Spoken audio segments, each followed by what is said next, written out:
The untold story of Cleopatra, the most evil and seductive queen of all time. Cleopatra VII, the last active ruler of Ptolemaic Kingdom of Egypt, is one of the ancient history's most enigmatic and captivating figures.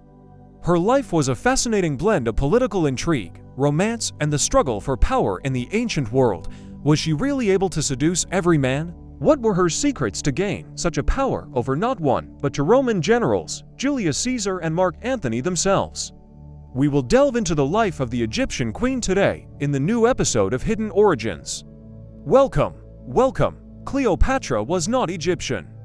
The Ptolemaic dynasty to which Cleopatra belonged was of Greek origin, founded by Ptolemy I Soter, a general under Alexander the Great, and had been ruling Egypt since the death of Alexander in 323 BCE. Despite ruling Egypt, the Ptolemies retained their Greek culture and traditions, rarely adopting Egyptian customs. They were considered foreigners by the native Egyptians, which contributed to the eventual decline of their dynasty. By the time Cleopatra was born, the dynasty was facing numerous challenges, including power struggles within the family, invasions by foreign powers, and economic instability. What was the early life of Cleopatra like?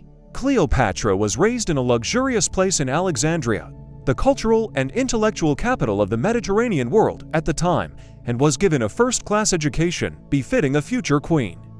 Cleopatra was highly educated, studying various subjects under the guidance of scholars and tutors. She was fluent in several languages, including Egyptian, Greek, Latin, Aramaic, Hebrew, and Ethiopian, making her the first Ptolemaic ruler to speak Egyptian. However, unlike her predecessors, Cleopatra recognized the value of appealing to the cultural identity of the people she ruled, and despite not being ethnically Egyptian, she embraced many of her country's ancient customs. This, combined with the linguistic prowess, allowed her to communicate directly with her subjects and foreign emissaries, earning her respect and admiration. In 51 BCE, when Cleopatra was at the age of 18, her father died, leaving the throne to his children. Cleopatra was designated as a co-ruler with her younger brother Ptolemy XIII, who was only 10 years old at the time. The siblings married, in keeping with the Ptolemaic tradition of sibling marriages, to consolidate their rule. However, the siblings' relationship was fraught with tension, and a power struggle soon erupted between them. In 48 BC, Cleopatra was ousted from the throne and forced to flee Egypt after her brother's advisors staged a coup against her. However, Cleopatra was determined to reclaim her throne and sought assistance from the Roman general Julius Caesar, who had arrived in Egypt pursuing his rival Pompey. Cleopatra then saw an opportunity to win his support and famously smuggled herself into Caesar's presence wrapped in a carpet and pleaded her case. But how did she manage to seduce him? Contrary to what many believe, it was not her beauty. Cleopatra's beauty wasn't her biggest asset, and it's quite likely that it has been exaggerated over time for political and cultural reasons.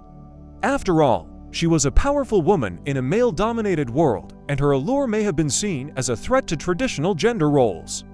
In fact, it was Roman propaganda that portrayed Cleopatra as a seductive temptress, using her allure for political gain. Cleopatra's image was featured on Egyptian coins during her reign, reflecting her power and influence. Remarkably, these coins depict her with a large, hooked nose and a prominent chin, quite masculine features that do not align with the traditional image of her as a great beauty. The discrepancy highlights that she was likely more famous for her intellect than her looks, as she was fluent in numerous languages and well-educated in various fields. Plutarch, a named Greek biographer, claimed her beauty was not exceptional, but he writes that she had a delightful voice and a persuasive tongue. He also noted that her presence was irresistible and that she possessed a most charming intelligence. Being quite intelligent, Cleopatra knew how to influence people. She often styled herself as Isis, possibly out of reverence for her or political reasons. She dressed and behaved like a goddess and pointed to ancient prophecies to justify her behavior, making people believe that she herself was the living embodiment of the goddess Isis. There are numerous legends telling that in order to keep her youthfulness and flawless complexion, Cleopatra had a special regimen involving several treatments, including a strict diet. One of these methods was by bathing in a warm donkey milk each day. This would help improve the tone of her skin and also keep it soft. What is Cleopatra without her famous eye makeup? The distinctive lined eyes and the blue eyeshadows which demonstrated her status, power, and connection to the gods, thus reinforcing her image as a divine ruler. But even though Cleopatra's makeup was an essential part of her image and served both aesthetic purposes, it was also used as protection. According to some sources, the kohl that was used for lining the eyes was made from leaded-based materials and was intended to prevent eye infections rather than enhance beauty. Besides the iconic makeup, Cleopatra also thought that scents could influence people, so she created her own perfume in a personal workshop. She believed specific fragrances could hold power over individuals. And probably she was right, knowing her ability to seduce not one, but two Roman generals. Can we imagine what Cleopatra smelled like? Today, many people have tried to replicate her scent. Researchers from the University of Hawaii at Manoa, who have been investigating ancient perfumes for years, have found remains of the perfume in the Nile Delta dating back to around 4500 BC. They attempted to recreate the scent using ancient Greek text formulas. They also uncovered original amphorae with residual evidence of the ingredients used to make the perfumes. Though the ingredients no longer retain their smell, through chemical analysis the researchers found out exactly what they were. The perfume would have been worn as a thick, resinous oil and contained myrrh, olive oil, cinnamon, and cardamom. So perhaps having this arsenal of seduction tools, it was not that difficult for Cleopatra to captivate Caesar's attention and make him agree to support her. As we know, Cleopatra and Caesar became lovers, which further solidified their alliance. His intervention ignited the Alexandrian War, pitting Roman forces against those loyal to Cleopatra's brother Ptolemy XIII. After a series of battles, Caesar emerged victorious. Interestingly, Ptolemy XIII drowned in the Nile while attempting to flee. While it might have been an accident, it is believed that it was Cleopatra who murdered her brother. In fact, it is said that Cleopatra have killed not one but three of her siblings, including the two she was married to, thus ensuring that her throne would not be disputed. But how did she do it? We'll find out a little further in the episode. In 47 BC, she gave birth to a son, Caesarion, whom she claimed was Caesar's child. Caesar never officially acknowledged paternity, but the bond between him and Cleopatra remained strong. In 46 BC, Cleopatra visited Rome with Caesarion, and the pair resided in Caesar's villa. Her presence in Rome was a source of controversy as many Romans disapproved of her relationship with Caesar and her Eastern customs. However, their relationship was short-lived. In 44 BCE, Caesar was assassinated by a group of senators who opposed his growing power. This plunged Rome into a period of chaos and a civil war and power struggles. Cleopatra, now a widow, was forced to flee back to Egypt with Caesarion, who was seen as a potential threat to the new regime in Rome. After Caesar's assassination in 44 BC, Cleopatra returned to Egypt and began to focus on consolidating her power.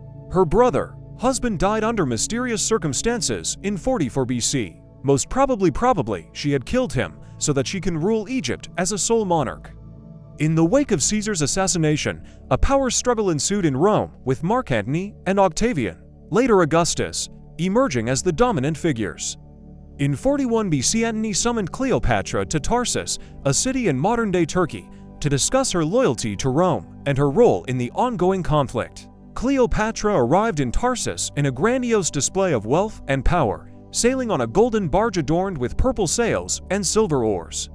Her entrance captivated Antony, and the two quickly became allies and lovers. In 41 BC, following her previous action in injuring her throne, Cleopatra engineered the execution of her sister, Arsinoe, who she considered a rival to the throne. Antony spent the winter of 41 to 40 BC in Alexandria, immersing himself in Egyptian culture and solidifying his relationship with Cleopatra. They had 3 children together: Alexander Haliars, Cleopatra Selene II, and Ptolemy Philadelphus. In 31 BC, the long-simmering tensions between Octavian and Antony culminated in the Battle of Actium, when Octavian's army invaded Egypt and besieged Alexandria. Cleopatra personally led several dozen Egyptian warships into the fray alongside Antony's fleet. Despite having a larger fleet, Antony and Cleopatra's forces were defeated by Octavian's navy commanded by Agrippa. Cleopatra and Antony were forced to break through the Roman line and flee to Egypt, This defeat was a turning point in the struggle for power in the ancient world, marking the end of Hellenistic period and the beginning of the Roman Empire. After the defeat, Antony received false news of Cleopatra's death and in despair committed suicide by falling on his sword. Cleopatra, devastated by Antony's death and facing capture by Octavian, chose to end her life as well.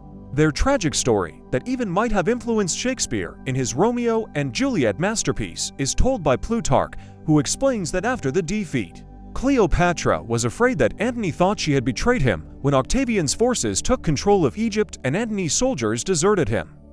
She, therefore, told a messenger to tell Antony that she was dead. When he heard this, Antony stabbed himself with a sword, but it was not a fatal wound. As Antony desperately sought someone to end his life, Cleopatra sent a messenger to bring him to her. As he lay dying, Cleopatra frantically tore at her clothes and hearing grief over her dying partner. Antony urged her to calm down, took a sip of water, and passed away. According to Plutarch, Octavian captured Cleopatra after Antony's death and imprisoned her to prevent her from committing suicide. However, Cleopatra received a basket of food, concealing a venomous snake, while in captivity. She willingly extended her arm, allowing the snake to administer its lethal bite. What is even more mysterious is her tomb, which archaeologists still haven't found.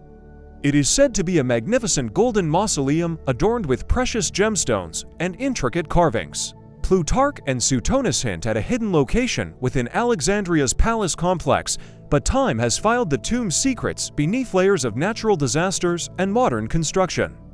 Earthquakes and tsunamis have dramatically altered the city's landscape, further obscuring the clues leading to the tomb's whereabouts. Could her majestic burial chamber lie submerged beneath the depths of the Mediterranean Sea, or is it concealed within the heart of a remote desert temple? We don't know, but the quest to find Cleopatra's tomb continues.